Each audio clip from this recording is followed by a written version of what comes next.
ভারত ও বাংলাদেশের মধ্যকার সব ধরনের প্রটোকল ও চুক্তি মেনেই সীমান্তে কাঁটাতারের বেড়া স্থাপন করা হচ্ছে বলে জানিয়েছে দেশটির পররাষ্ট্র মন্ত্রণালয়।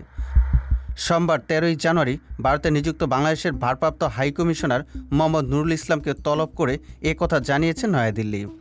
এক বিবৃতিতে ভারতের পররাষ্ট্র মন্ত্রণালয় জানায়, সীমান্তে বেড়া স্থাপন সহ নিরাপত্তা ব্যবস্থার ক্ষেত্রে দেশটি দুই সরকার এবং সীমান্তরক্ষী বাহিনী বিএসএফ ও বর্ডার গার্ড বাংলাদেশ বিজিপি এর মধ্যকার সব ধরনের প্রোটোকল ও চুক্তি মেনে চলছে। দেশটি সীমান্তে অপরাধমূলক কার্যকলাপ, চোরাচালান, অপরাধীদের চলাচল ও পাচারের চ্যালেঞ্জ কার্যকরভাবে মোকাবেলা করে অপরাধমুক্ত সীমান্ত নিশ্চিত করতে প্রতিশ্রুতি পুনর্ব্যক্ত করেছে। তারা জানায়, সীমান্ত সুরক্ষিত করতে কাঁটাতারের বেড়া, সীমান্তে আলোকসজ্জা, প্রযুক্তিগত ডিভাইস ও গবাদি পশুর চলাচল রোধে বেড়া স্থাপনের সিদ্ধান্ত নেওয়া হয়েছে। ভারত আশা প্রকাশ করে জানায়, বাংলাদেশ সরকার দেশটির সঙ্গে করা আগের সব সমঝোতা বাস্তবায়ন করবে এবং আন্তঃসীমান্ত অপরাধ মোকাবেলায় সহযোগিতামূলক দৃষ্টিভঙ্গি গ্রহণ করবে। সুজিত মণ্ডল, সবার কথা।